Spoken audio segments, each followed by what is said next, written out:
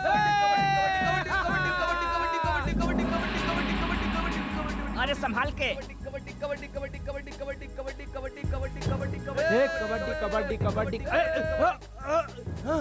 अरे देख कबड्डी अरे ध्यान से कबड्डी छोड़िए मत। हाँ। कबड्डी कबड्डी कबड्डी बहुत बढ़िया। कबड्डी कबड्डी कबड्डी कबड्डी कबड्डी कबड्डी बहुत बढ़िया बा बहुत बढ़िया बा अब मजा चखा दे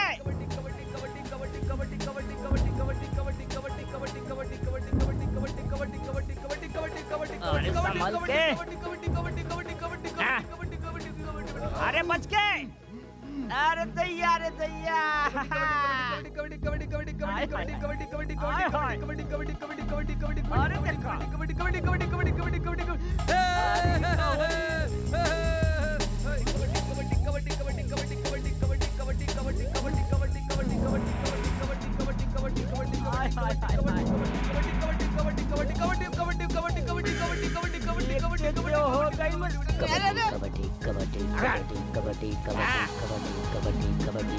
ये मत कल काम से कलियो अरे गोविंदा देख हमरे मुस्टंडन के चलवा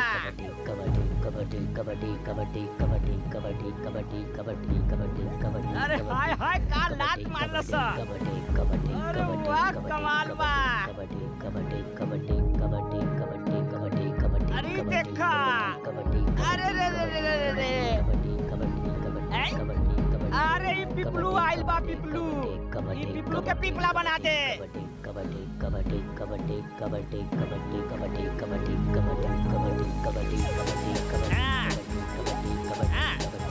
मार क्या सनल के शाबाश अब बचल हवे तो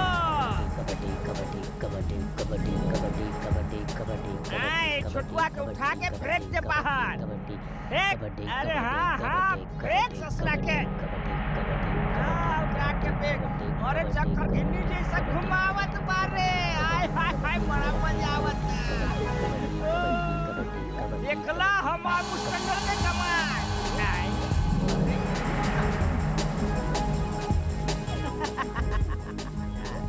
गइल रे गोविंदा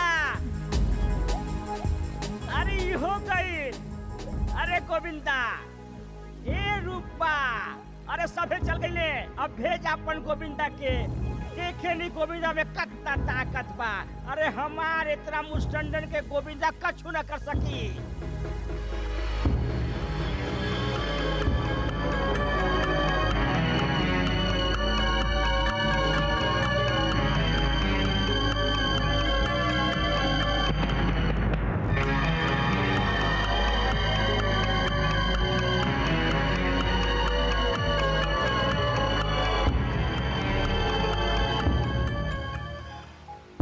जतनो भभूति लगा ले भैया हार तोहार निश्चित बा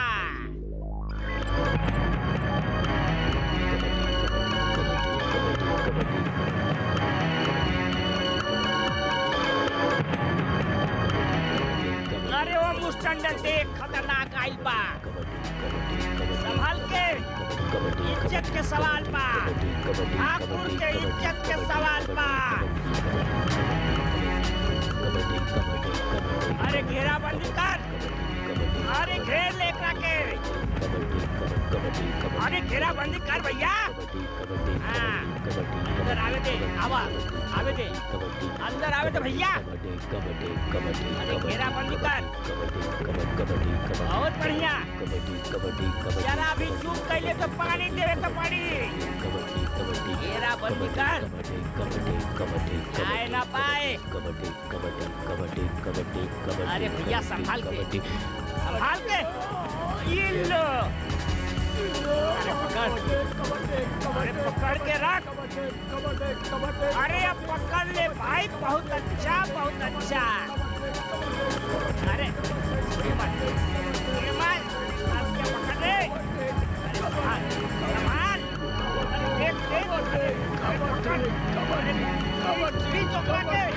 अरे का होगा क्या? ये मुस्टंडन छोड़िए जी।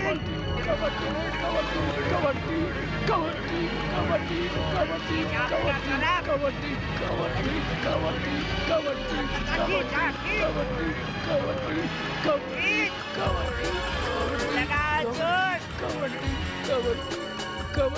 छोड़ मत।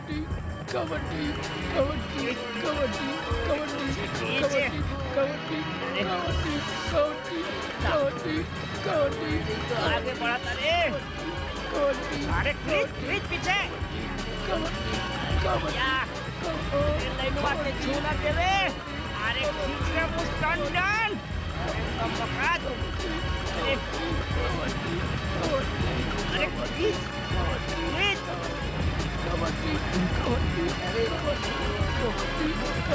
अरे पीछे खींच रे मुस्टंडन। का हो गई अब? अरे का होगी? लगा जोर लगा ना तो पानी देवे के पड़ी। अरे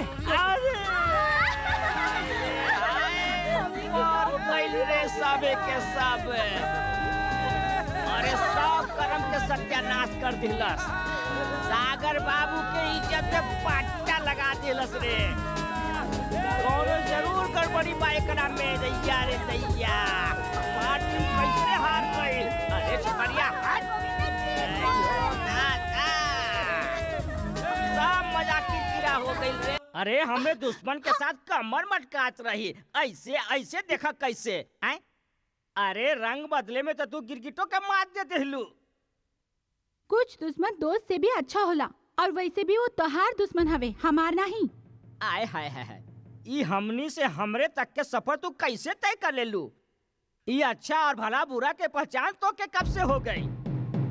अरे शैतानन के साथ रह के साधु वाला बात। अरे का हो गई मोना तो के? गोविंदा जैसन इंसान से केहू के भी प्यार हो सकेला। अच्छा तो फिर हम जेकरा के सहेज के रखेली ना, ओकरा टुकड़ा करे में, ओकरा टुकड़ा बिखेरे में देर ना लगावे नी। अरे तोहरी इतना हिम्मत के हमने सामने ओकरा से प्यार के बात करेली? चल तो अभी कभी यहाँ से उठ, यहाँ से शहर जा, नहीं तो हम तोहके परलोक भेज दे। हमने सामने ओकरा से प्यार के बात करेली। अरे हमार कपड़ा फटे तो फटे पर पोजीशन ना घटे। अगर सागर बाबू के पता चल गई तो तोके चीर के रखती है।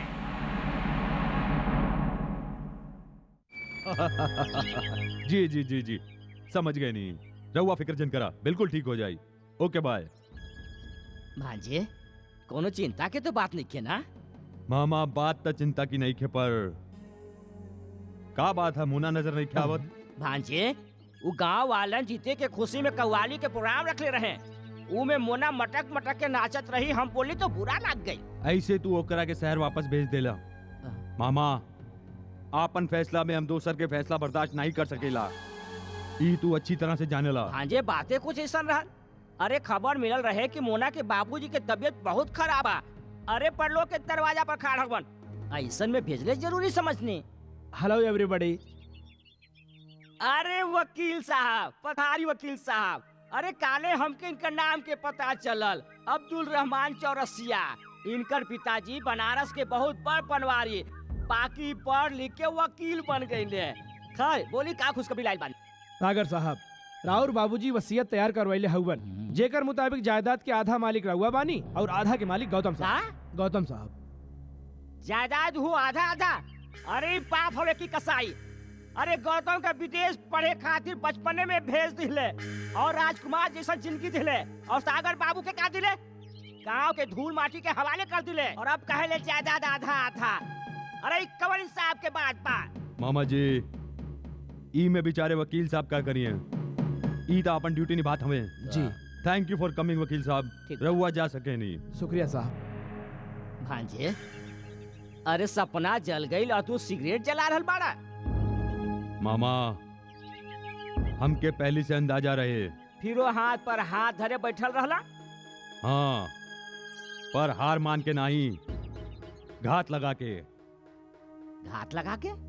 गोविंदा के ने मिली मामा। अरे वो तो खुशहाल पूरा अपन गांव गई बा, पर ओकरा से का काम बा? सोचा जिन अमल करा।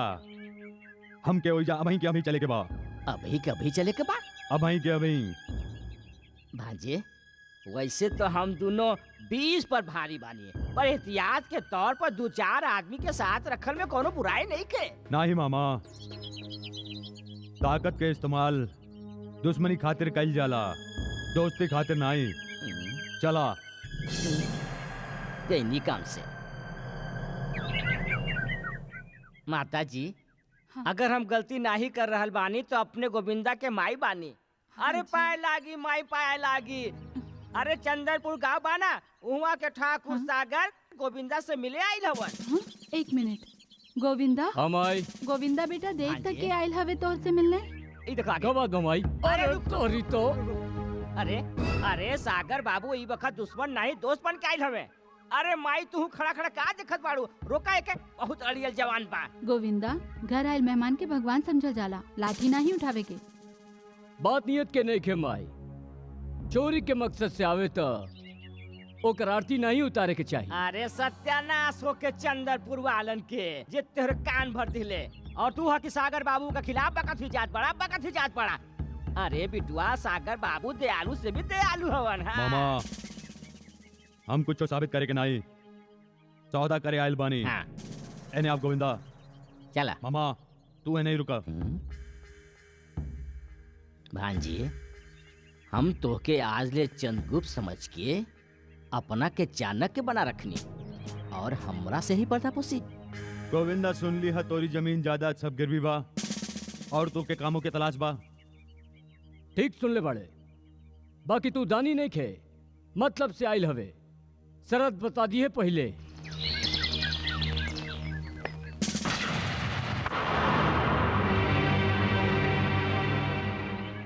हमरी तस्वीर तोहरे पास।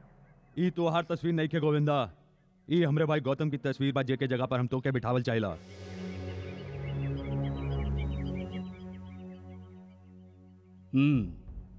ताकि सारा जमीन जायदाद गौतम बन के हम तोहरे नाम करा दी, और बदला में तू हमार तमाम गिरवी जायदाद छुड़वा देबा। यही है ना? हमरे वादे पर सख्त जिन करा गोविंदा।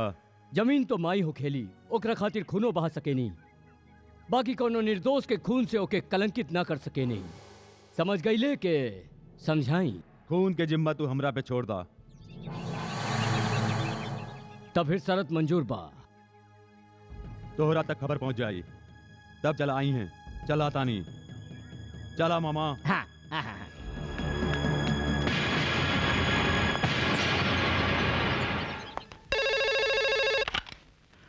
Hello, Gautam speaking. भैया, हम सागर बोलो तानी। हाँ सागर बोला, कैसन हो? भैया, वो दिन जो कुछ भइल ओकरा खातिर हम बहुत शर्मिंदा बानी। शर्मिंदा हवे तो समझ ले हमरी शिकायतों दूर हो गई। और सुनावा। भैया, रउआ गांव आवे वाला रही, हम राउर के बेसब्री से इंतजार करत तानी। तू इंतजार कर रहल बाड़े और हम यहाँ बानी। एक्सट्रीमली सॉरी, हम काले आवतानी। बाय। अरे बहुत बखत हो गई। अरे रामू के बच्चा, तू गुलदस्ता के साथ पुरजोर तरीका से स्वागत करी है। जी मालिक। और मामा तू। अरे हम पहले दरवाजा खोल के स्वागत करब और फिर सीना से लगा ले हम। Very good. और हम अंदर इंतजार हाँ करब। ठीक बा, कोई हरज नहीं है।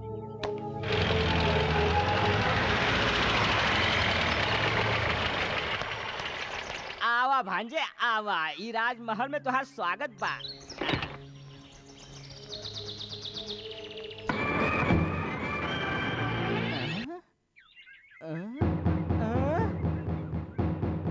भांजे, ए भांजे, अरे सागर भांजे। आई मालिक।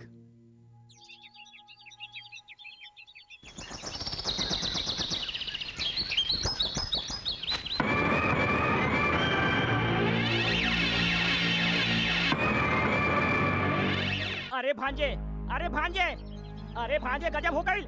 अरे गजब हो गई। का भइल? अरे खोदा पहाड़ और निकलल चूहा। अरे वो गौतम के बजाय गोविंदा आ गई, वो ठाट बाट के साथ।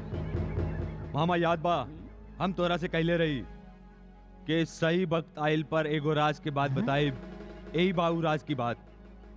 हमारी खुशकिस्मती से गौतम और गोविंदा के शकल एक दूसरे से मिलेला। अरे दुश्मन से दोस्ती करे के यही वजह रहे। अरे दैया रे दैया, भांजे तोहार करतूत और भगवान के लीला दोनों अपरंपार बा। बिल्कुल। सागर, सागर, अरे सागर कहवा बाड़े तू? राउर दिल में और रहुआ हमरे दिल में। झुका मत। कहूँ हम अपन दिल से निकल के जमीन पर न गिर पड़ी। अंग्रेजी रोटी खाए वाला लोग गिरे ना गौतम बाबू, दूसरन के गिरावेले, पर भागे पलटा खा जावे ये अलग बात बा। ई हमरे मामा साहब हवन। प्रणाम। रोटी खातिर दरवाजा बदले वाला इंसान नहीं, जानवर होखेला। हम भारतीय हैं, अपन कर्म से भाग्य बदलल जाने नहीं। महल तो फैंटास्टिक बा। थैंक यू आज हम पूरा रियासत घूम के देखल चाहिला। फ्रेश होके आवा जी। ये देखा मामा, हमार गाड़ी में बम फिट कर दा बम और उनकर गाड़ी पंक्चर कर दा, समझ गइल? समझ गई नी। और हमार गाड़ी के चोरी के रिपोर्ट पुलिस में दर्ज करवा दा, समझ गइल? अरे बिल्कुल समझ गई नी, बिल्कुल समझ गई नी। फाटे तो फाटे पर पोजीशन ना घटे।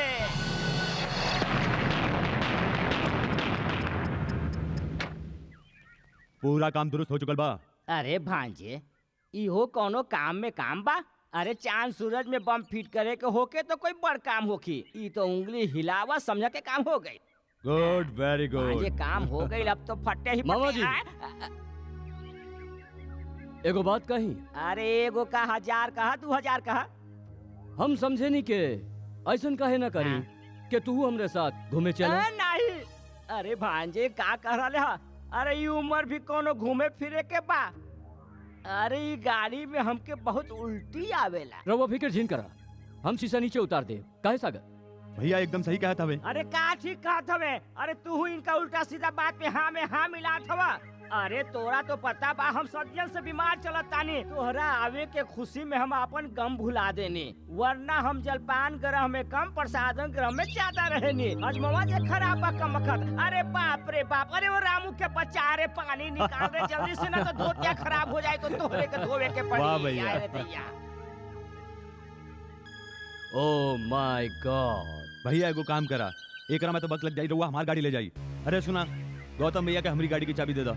ओके बाय सागर। बाय। गौतम बाबू, ई तो हार ब्रेसलेट। Oh thank you.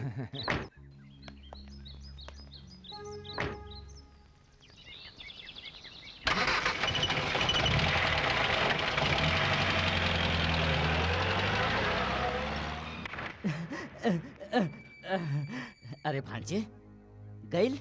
गइल। तू कैसन भांजा हवा, बहुत भयानक खेल खेले ले। अरे ओकरे हाँ में हाँ मिलावत रहले। ऊ बगत कहे के ही पड़त रहे ना मामा जी। अरे का कहे पड़ल, हमार तो पुंगी बच जाई।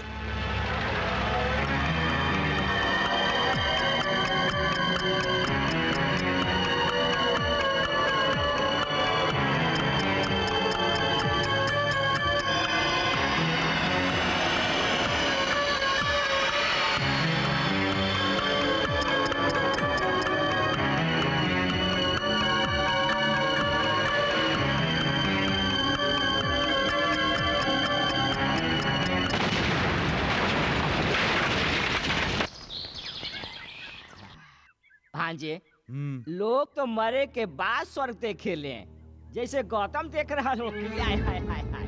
बाकी आज हम तो जीते जी स्वर्ग देख ले ली। अरे बरसन के संजोई सपना जो साकार हो गई। सच कही भांजे, आज हम इतना खुश पानी की जी चाहेला कि हंसते हंसते रो पड़ी। भांजे इंस्पेक्टर,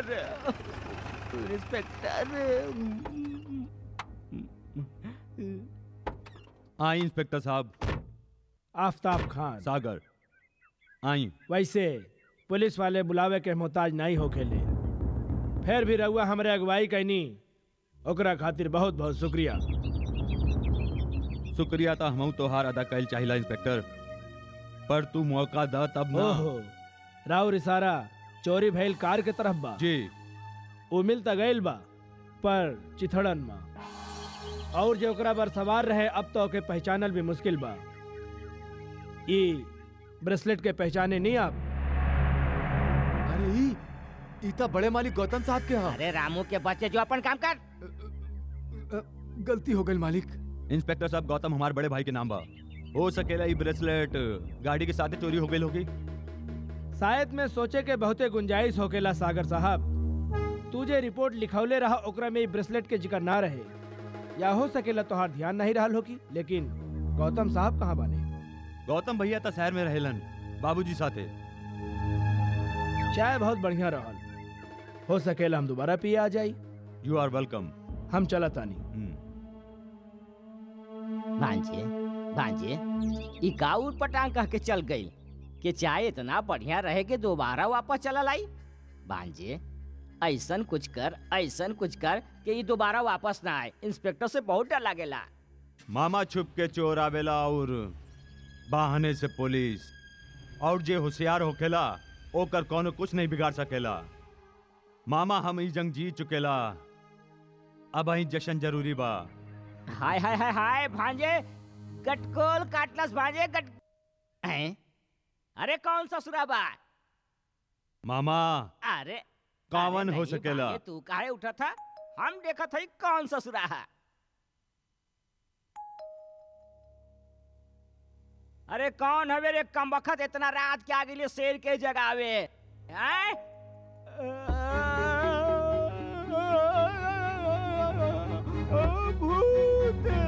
भूत भांजे भूत। अरे चिल्लात का है बाबा माँ का बैल भूत। भूत पोजीशन बहुत खराब बा। भूत भूत भूत।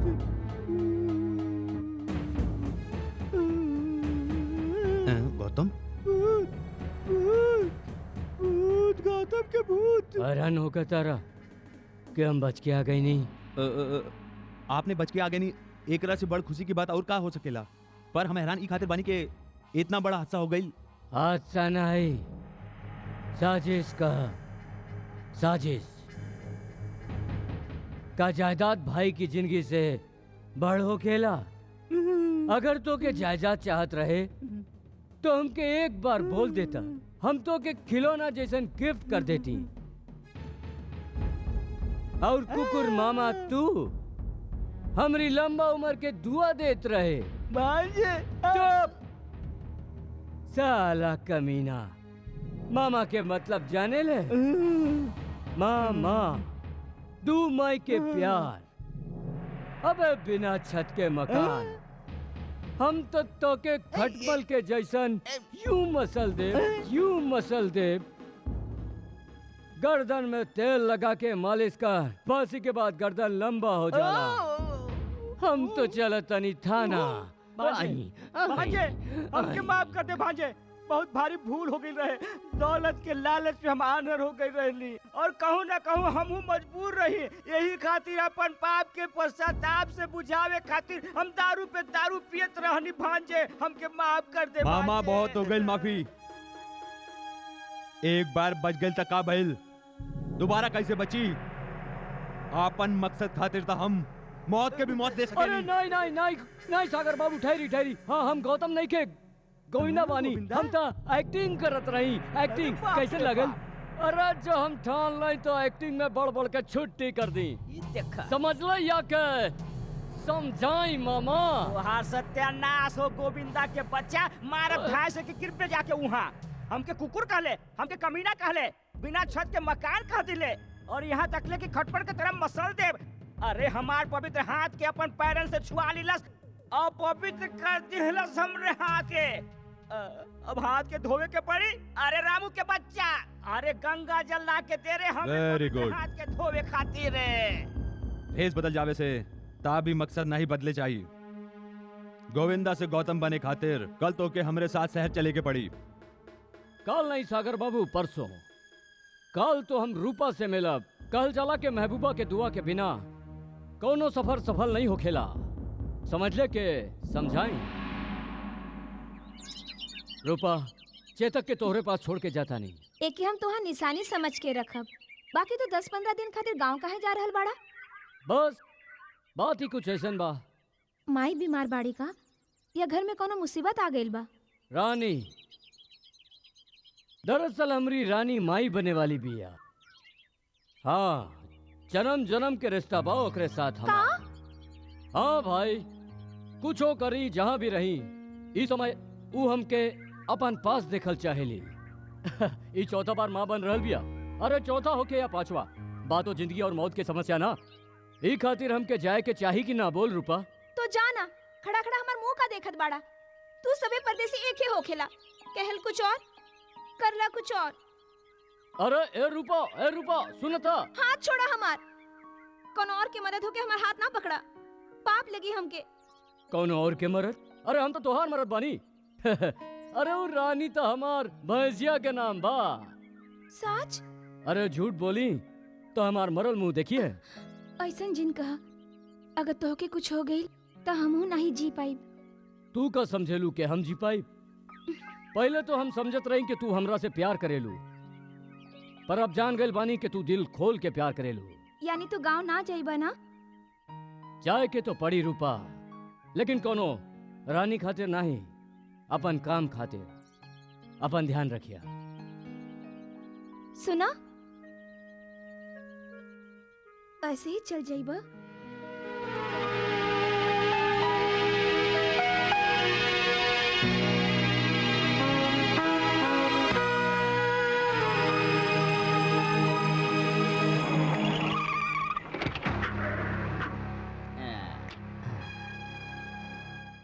हाय हाय हाय हाय हाय हाय, एकदम में गौतम जैसा लग रहा बा। अच्छा, ट्रेनिंग के बाद याद बाना वकील साहब आयल होखियन, कागजात पर दस्तखत करती है, हैं? काहे भांजे? बिल्कुल ठीक। चला। अरे आवा आवा गौतम, खुश रहा बेटा, खुश रहा। तो लागी जी चाची। अरे अरे का करत आनी, आई बैठ जाई। हाँ, सफर कैसन रहल? बाबूजी, जेकर साथे सागर होला ओकर सफर कबो खत्म ना होला, बल्कि हमेशा ऐसन लागेला कि सफर के शुरुआत भइल बा। अच्छा देखा बेटा, तोहरा कहला पर हम वकील साहब के बुलाले बानी। कहीं राउर हम का सेवा करी? बाबूजी पहले रउआ ही बताई कि हम जो फैसला करब वो रउरा मान ले। हमके बिटुआ तोहरा पे पूरा विश्वास बा। अरे बिल्कुल सही कहली जीजा जी, अपने बिल्कुल सही कहली। अरे पिता पुत्र के रिश्ता में अविश्वास के गुंजाइश से कहाँ बा? भांजे, फैसला सुना।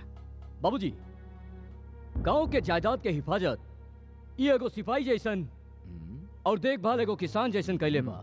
गांव के माटी के पानी और पसीना से नहीं, बल्कि बखत आवे पर अपन खून से सिंचले बा। ऐसे जौन चीज के अहमियत जेकरा लगे ज्यादा होखे, वो चीज ओकरे पास होए के चाहिए। रउआ बिल्कुल ठीक कहली भैया।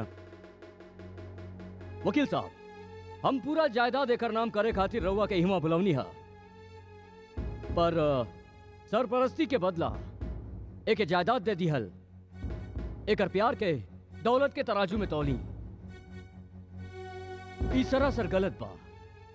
ऐसे हम फैसला कइल बानी कि हम लंदन वापस न जाके सागर के साथ रहब,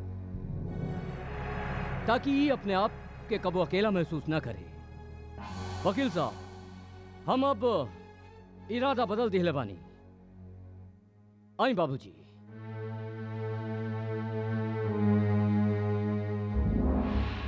भांजे, ये तो गुरु घंटाल निकलल, अब का होखी? पर भांजे फटे तो फटे, पर पोजीशन ना घटे।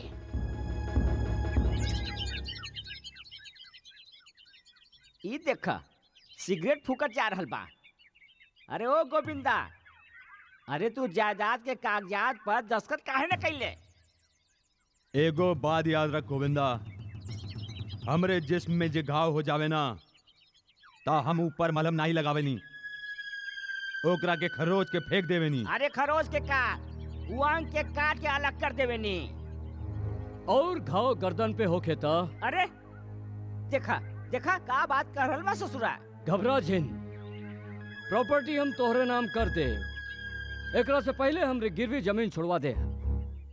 सरतन के सहारा डरपोक लेवेले। हम अकलमंद बानी, मौका के नजाकत और तोहरी आदत दोनों से वाकिफ बानी। बोल हमारी जमीन छुड़ावे ले या हम बाबूजी की सेवा में लग जाएं। अरे नहीं नहीं, रुक जा।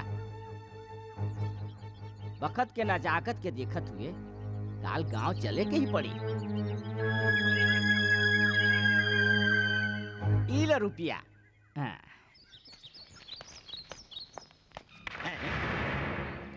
जब ले हमारा काम पूरा नहीं हो जाई ई कागजात हमरे पास रही। ये तो ठीक बा। यही बात बा तो हम कोनो काम नहीं करा। का मतबल? तू लोग हमार माई के दिल दुखवले बड़े। हम शहर नहीं जाई। ता रहे दे के ऐजे मामा, हमके एकर कौनो जरूरत नहीं। चला हमरे साथ। अरे होश से काम ले भांजे, होश से काम ले। बहुत हो चुकल मामा। राजगद्दी तक के सफर गरीबन के सर कुचल के तय कैले जाला, ओकर सामने सर झुका के तय नहीं अरे कैल जाला। नहीं भांजे। अगर इस शहर नहीं जाई ना मामा त सीधा ऊपर जाई। भांजे वो गरीब जरूर बा पर मजबूर नहीं खे। और फिर ताज पहने खाती तो सर के झुकावे के ही पड़ेला हैं? अरे बखत के तकाजा के समझा। अब माताजी चिंता के कोनो बात नहीं खे, कोनो चिंता के बात नहीं खे। दोनों जवान हवे, यही से आग लग गई। और फिर हम दोनों तो दुनिया देख ले हैं। आज चला गोविंदा चला। जबले माई के कागजात न मिल जाए हम कहू न जाई। इला और सुना पांजे, अरे तू तो दया के सागर है। एक लोटा पानी देवे से तोहार कुछ घटे वाला थोड़े बा। लावा ई कागज देता हैं, ई ली माई जी ग्रहण करी। चला गोविंदा चला। खुश रह बेटवा, अपन ख्याल रखिए। आज्ञा दी माता जी, तू तो जी, पोजीशन अच्छा। बचा ले लो। जय हो।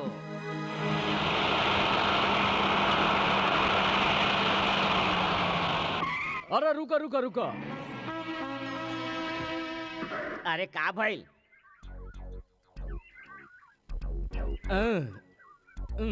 अच्छा बिना मौसम बरसात। अरे इतना दूर काहे जा रहल बाड़े? ओ बारिश के साथ कीचड़ो। अरे बाकी बोतलवा बा झड़िया में कर ले। 3 गो उंगली? ये 3 उंगली के मतलब का होखेला भांजे? मामा ये आदमी गड़बड़ न कर देवे, एकरा पे नजर रखी। ई बात बा। घबरा जिन भांजे, ससुरा पे पूरा नजर रखा।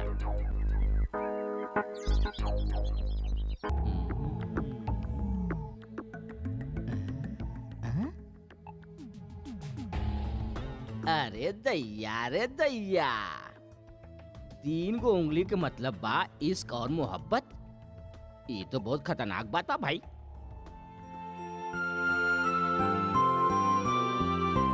एगो बात बतावा गोविंदा, ये अचानक शहरी की तरह उटपटांग कपड़ा पहिरे के सो कहवा से आ गइल? ई कपड़न के पीछे भी एगो राज बा। राज?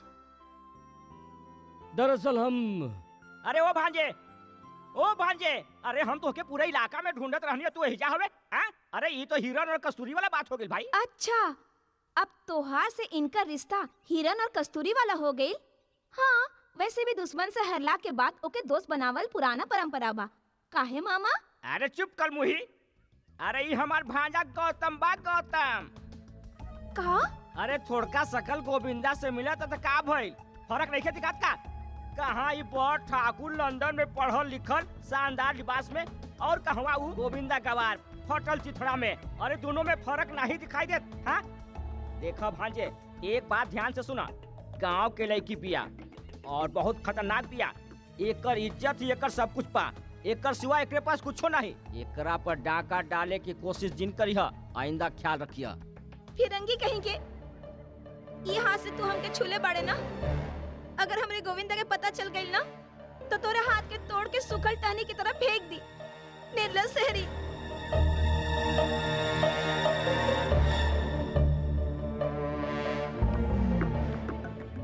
एगो बात याद रखिए मामा, दोबारा हमारी जिंदगी में गड़बड़ करे के कोशिश कैले तो हमरो नाम गोविंदा बा। महाभारत करावे में कौनो कोर कसर नहीं छोड़ा।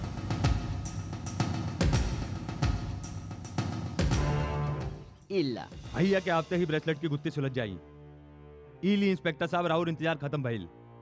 ई हवे हमारे भैया गौतम भैया। गौतम भैया ई हवे इंस्पेक्टर आफ्ताब खान।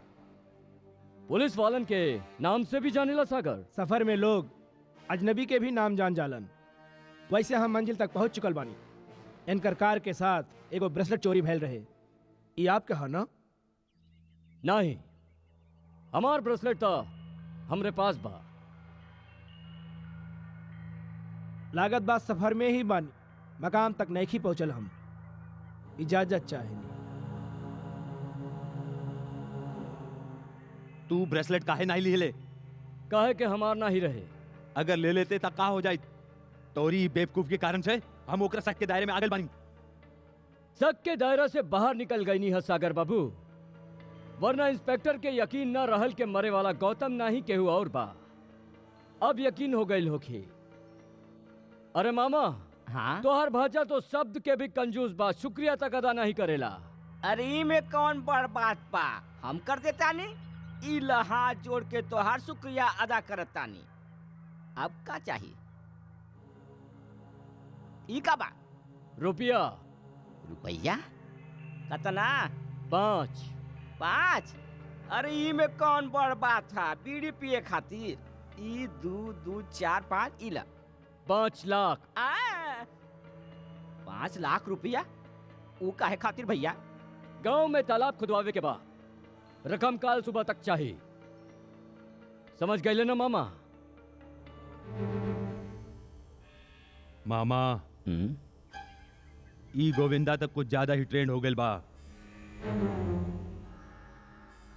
हेलो सागर साहब बानी, हम बैंक मैनेजर सम्मी खान बोला तानी। का कह रहल हो? अरे भांजे, गजब हो गई। अरे गोविंदा बैंक से 5 लाख रुपया निकाल लिहलस। कैसे? अरे कैसे? अरे चेकवा पर दस्तखत करके। और कैसे? हम ही तो के दस्तखत मारे सिखौले रही ना। हमरे शागिर्द होके हमनिए के पढ़ावा शुरू कर देलस। भांजे हमके तो लागत बा कि दिमाग बन के चाट के वो हमनिए के खोखला कर दी। मामा, हम लकड़ी रही ई खातिर उ दीमक बन गई। अब हमके लोहा जैसन सख्त बने के पड़ी।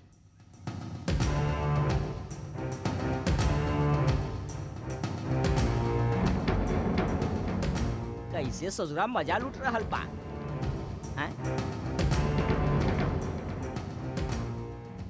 अंगूर खट्टा बा?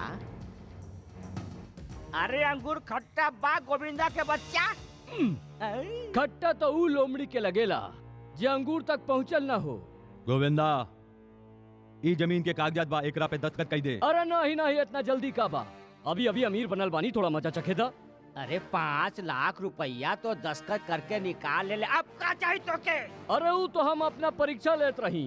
हम देखत रही कि तू लोगन के ट्रेनिंग में हम खरा उतरल बानी के ना। ए, दस्तखत मारता हवे के नहीं? ए, बड़ भाई बानी, तमीज से बात कर। अच्छा भांजे, जब जानवर के खून के स्वाद लग जावे और गरीब के अमीरी के मजा मिल जावे ता फिर बात से नहीं, हाथ से इलाज कइल जाला। एकदम ठीक बा। गोविंदा, हम तोरा से आखिरी बार पूछे तानी, तू दस्तखत करताड़े के नहीं? नहीं। का कइले? नहीं। तोरी तो ई हाथ हमेशा लाचार कमजोर पर उठल बा। हम बारूद बानी, दोबारा कबो ऐसन गलती कैले तब तोहरा चिथड़ा उठ जाई। समझ ले के समझाई।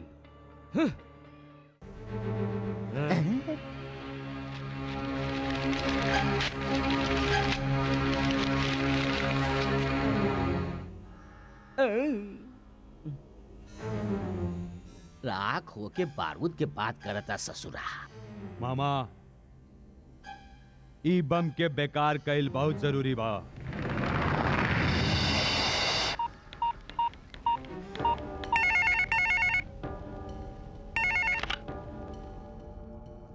का कार धमाके में मरे वाला आदमी गौतम रहे?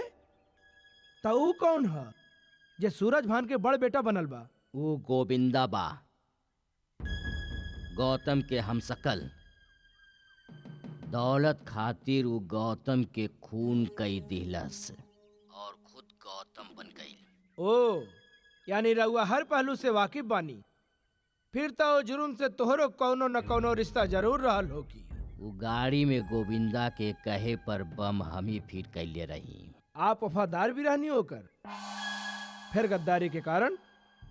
वादा के मुताबिक काम होखे के बाद हमके 5 लाख रुपया देवे वाला रहे। और अब ना दी बरखुरदार बुरा करबा त भला कैसे हो की।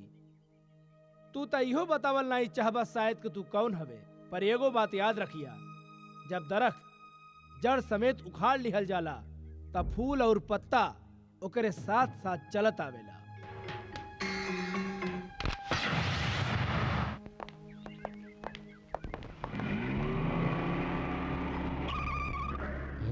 इंस्पेक्टर साहब, ई का हो रहल बा? अरे गौतम भैया के हाथ में हथकड़ी पहनावनी आपने? हथकड़ियां अमूमन मुजरिम के ही पहनावल जाला। ये गौतम के कातिल गोविंदा है। अरे गोविंदा? बाप, गौतम भैया के कत्ल हो गई? ई कौनो दूसरा आदमी होके हो इंस्पेक्टर? तभी तो हम कही मामा, कुछ दिन से हमके ऐसा लग रहल बा कि जे भाई हमरा से लंदन से यहाँ मिले आइल बा, ऊ हमरे पास रह के भी हमरा से दूर काहे रहला? मामा जी तो के याद बा, वो दिन गौतम भैया के ब्रेसलेट चोरी हो गई और वही दिन ये आदमी वही ब्रेसलेट लेके यहाँ आयल रहे। मतलब प्लान के मुताबिक ये गौतम भैया के मर्डर कैले बा। इंस्पेक्टर साहब, हम एक जिंदा नहीं छोड़ो। सागर साहब, अपन जज्बात पर काबू रखिए। आप एक एकर कैल के सजा मिली। जे जुर्म हम कैले ही नहीं की, ओकर सजा हमके मिली नहीं सकेला। गौतम के खून ई लोग कैले हवे। जानल चाहबा काहे और कैसे? पुरानी कहावत बा, मरता का न करता। हम सच कहतानी इंस्पेक्टर। हम झूठ नहीं की बोलत। आप यहाँ कबूल कैली ना कि आप गौतम नहीं गोविंदा हो। पुलिस स्टेशन चली, आप हुआ ये भी कबूल कर लेब कि कत्ल आप ही कैले बानी। आई हमारे साथ है। ले जा।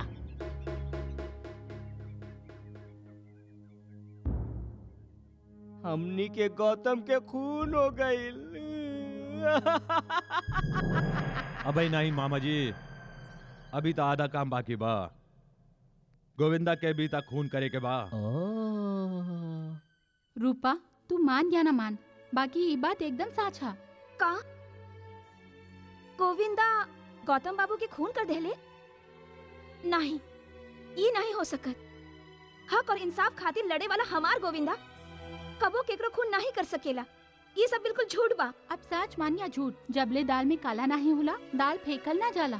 हम ई हकीकत से पर्दा उठा के रहब, और अगर ये सब साँच भइल तो हम ओकरा के कब्बो माफ नहीं करब, कब्बो नहीं।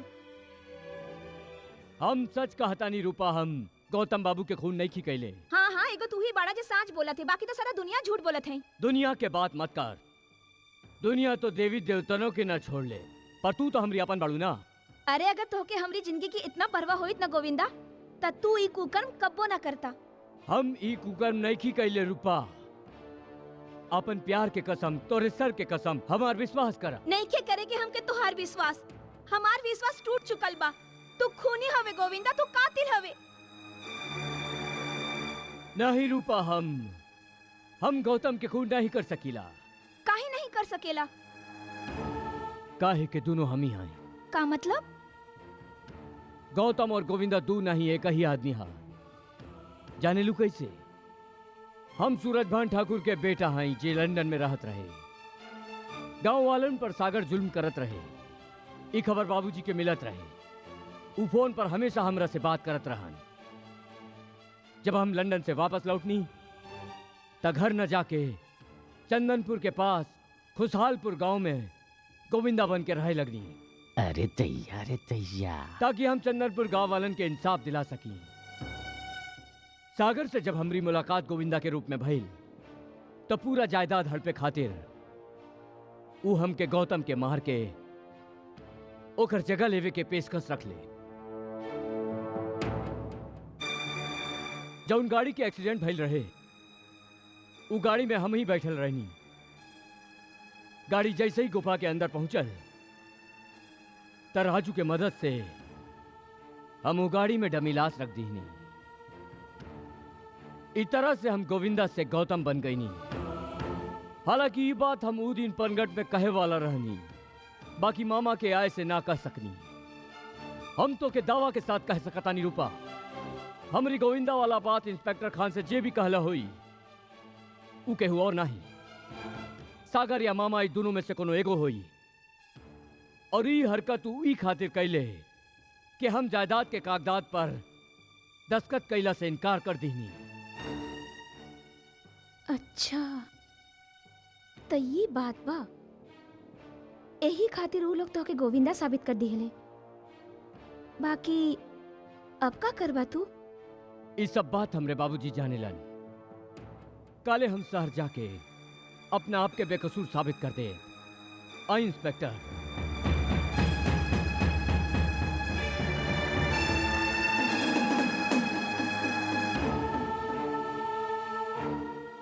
बाबूजी, बाबूजी, बाबूजी, ई रवा साथे का हो गई? वो हमरे जीते जी जे भी राउरी हाल कैले बाप, हम ओकर टुकड़न में बिखेर दे। इंस्पेक्टर, हमरे डैडी पर भइल जुर्म के बदला हम जरूर ले। पहले ही तो साबित करा कि तू उनका बेटा हुआ, और कोनो सबूत बात तोरे पास? हाँ बा, हमार घोड़ा जे हमको जरूर पहचानी।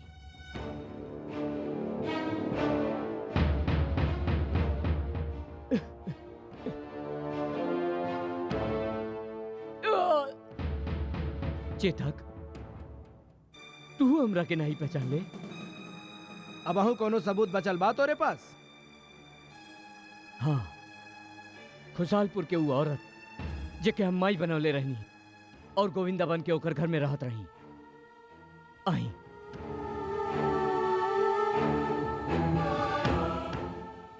आई माही, देखी ये लोग हमरी का हालत कैले हाँ। जेकरा के तू फरिश्ता समझत रहलू, ओके ये लोग मुजरिम बना देले हवे। तू इनका के बता दे माही कि हम इंसान से प्यार करेनी, इंसानियत के पुजारी बानी, दौलत के ना आई। इनके हमारा असलियत बता दे माही, और यहो बता दे कि हम गोविंदा ना ही गौतम बानी। माफ करिए हा बिटवा, हम तो के ना ही जानेली। केहू बच्चा कौन औरत के माई कह देला तो ओकरा ममता फूट पड़ेला।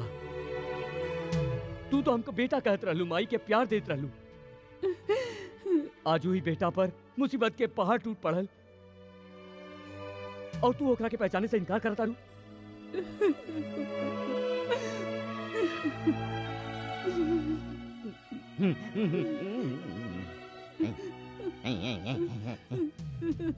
इंस्पेक्टर साहब, इंस्पेक्टर साहब, एक और जिया जागा सबूत लेके आइल बानी। अरे कतो इनकार कर दे पर सच्चाई से नहीं बच सकेला। अरे कलयुग ही सही, बाकी सच्चाई अब वही जिंदा बा। वरना ई राक्षस आदमी हम जैसा सच्चा इंसान के बंटा धार करते। ई वही सोनार बा जेकरा से नकली प्रेशर बनौले रहे। तू पहचाने लायक रह के? जी मालिक, पहले गलती हो गई रहे पर अब पहचान गई नहीं। मल्होत्रा, यस सर। इनकर बयान नोट करा। ओके सर। जा भैया तू बयान दे। हाँ तो गोविंदा साहब, पतवार के तलाश में तो आप बहते जात हुआ, या अब अहियों किनारा के उम्मीद बा? हाय हाय, अभी का बोली? अरे ई तो नौटंकी कर रहल बा।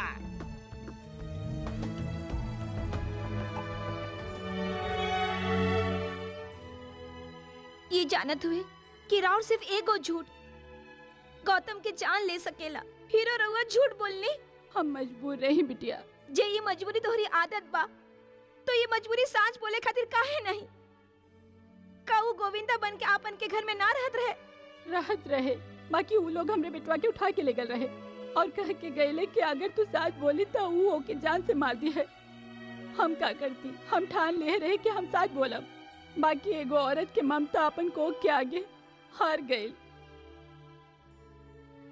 हमके नहीं खिलागत गोविंदा ऐसा कोनो काम कर सकेला। एकरा में जरूर कोनो। केने जा रहलू है रूपा? के हुआ तू लोग? अरे बाराती हवे, रूपा के ले जावे आइल हमें। मामा तू। अरे चुप कर मुही। अरे मामा मामा कह के तू हमरे कलेजा पर कतना हथौड़ा बरसौले, मालूम बा ना? नाही मालूम? अरे जब तोहरा पे बीती ना तब तोहके पता चली। दबत ले ससुरी के। खबरदार, जे कोनो हमरा के हाथ लगौले तो।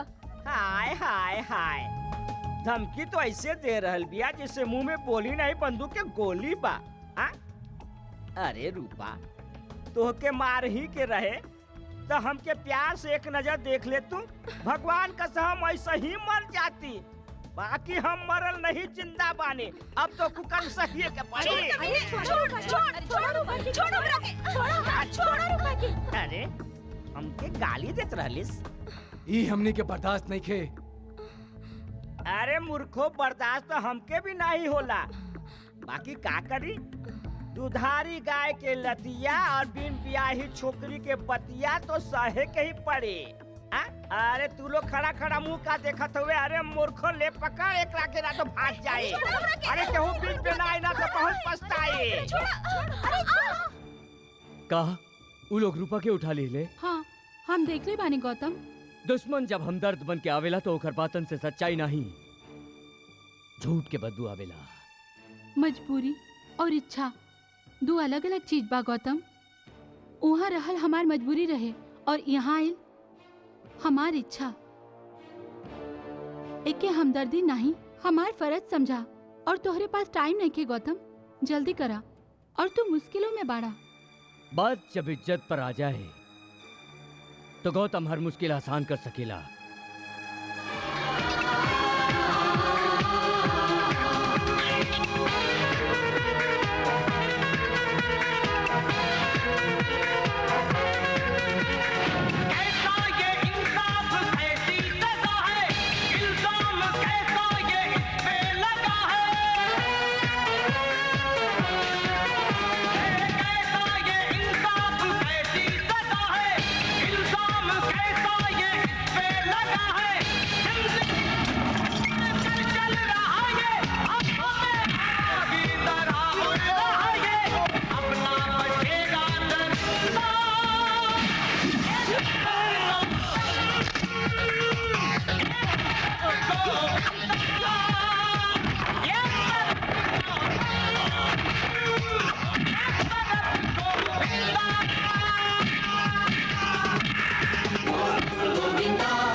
जाके माई से कह दे राजू, जब बात तू जबान से ना कह सकली ओखर कामों सिखा देलस। लेकिन कुछ नहीं, जल्दी जा वरना आंसुओं के सैलाब में उ खुद के बहा दी।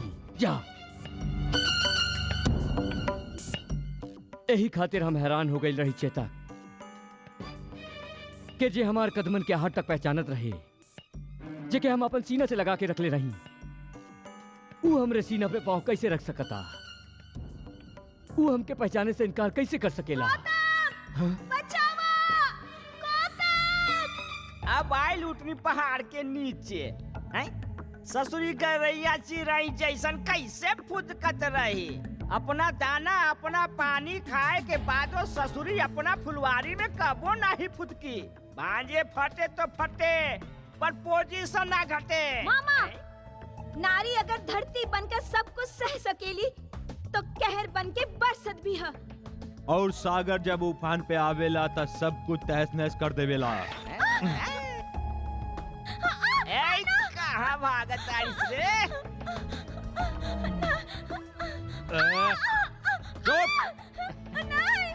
चीख और जोर से चीख। हम चाहिला तोरी है चीख सलाखन में कैद गौतम के कान तक पहुँचे ताकि हम अपन खुशी के रंग ओकर बेबसी के आंसू में घोल सकी। चीख। बेबस मोहब्बत जब बगावत करेला तो दुनिया के कौनो ताकतों के रोक नहीं सकेला, चाहे वो आग के दरिया होखे या तूफान के समंदर।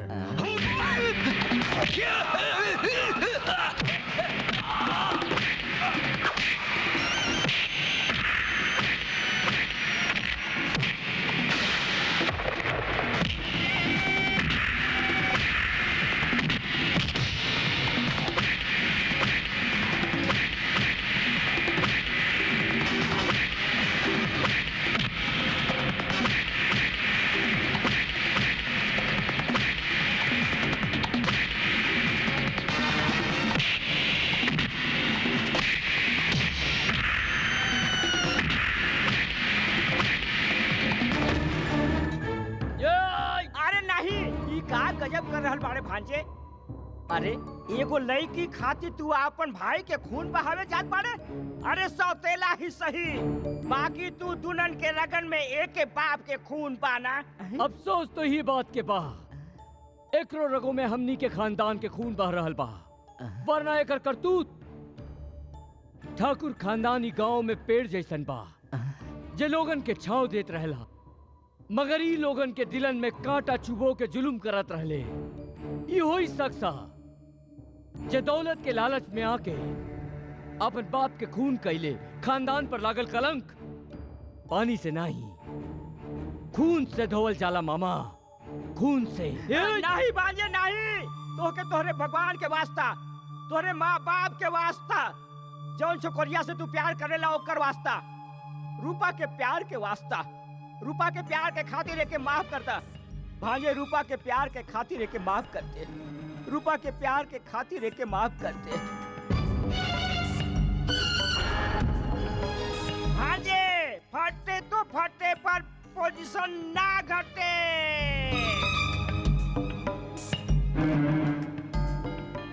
वाह मामा वाह,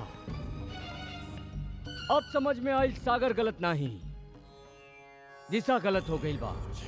भटकावे में तू ता शकुनियों के बात दे दिला। मात और सह के ही खेल में जीत हमरे हो की गौतम। रुक जा सागर, अगर गौतम की कुछ भइल तो हम मामा के साथ घर से अलग कर देब। मोना, अरे तोरी मती मारल गइल बा का? ये आपस के मामला में दखल अंदाजी ठीक नहीं के। हम गौतम के अपन आँख के सामने मरत ना ही देख सकेनी, काहे कि हम ओकरा से प्यार करेनी। कोनो बात नहीं मुना, कीड़ा मकोड़ा के मरे के डर से लोग अपन घर में समा जलावल बंद नहीं कर दी हैं। मार दे मामा के, हमके कोनो फर्क नहीं पड़ी। मोना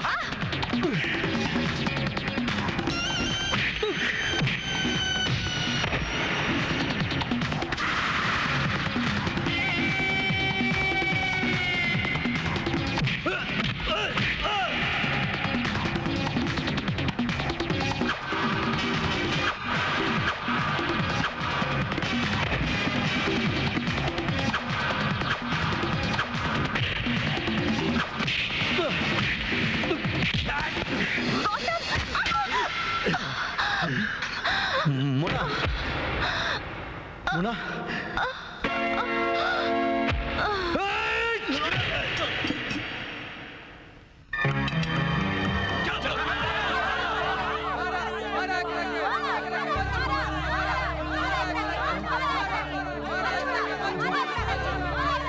भैया का बोले?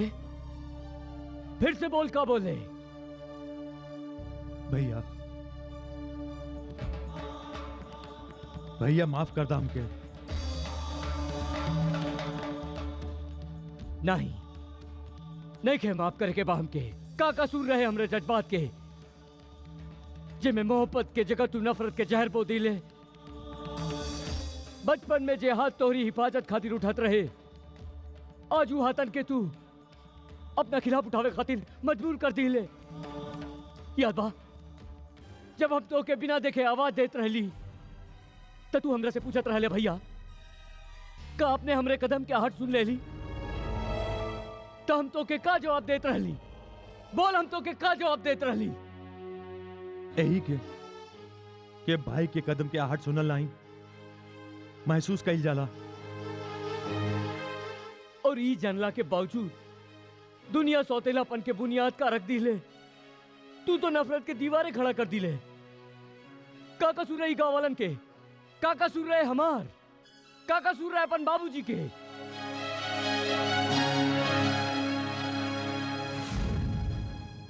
नहीं माफ करे के हमके, नहीं माफ करे के। तासा ज्यादा हमके अपन गलती के एहसास हो गइल बा भैया।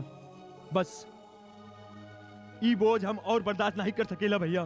तो के सजा कानून दे। ठीक बा, हमके मंजूर बा भैया। हम हर सजा भुगते खातिर तैयार बानी, लेकिन राउर बेरुखी बर्दाश्त नहीं कर सकेनी भैया। भैया तू हमके माफ कर दा, हमके अपन मोहब्बत से महरूम जिन करा भैया। प्लीज हमके माफ कर दा भैया। हमके माफ कर दा। नजर से दूर ही सही, पर दिल से दूर नहीं रह सके नी। भैया प्लीज हमके माफ कर दा भैया। जेके जुर्म के एहसास हो जावे गौतम, ओके सजा नहीं माफी मिले के चाहिए। जौन बाग के फल फूल पूर्वजन से लेके आज तक हम सारे खात आइल हई, यदि एक दिन एगो कांटा चुभ जावे तका हमनी सारे बाग के उजाड़ दे। बड़े ठाकुर, आप छोटे ठाकुर के माफ कर दी। हाँ हाँ, छोटे ठाकुर का माफ कर दी, माफ कर दी, हाँ माफ कर दी।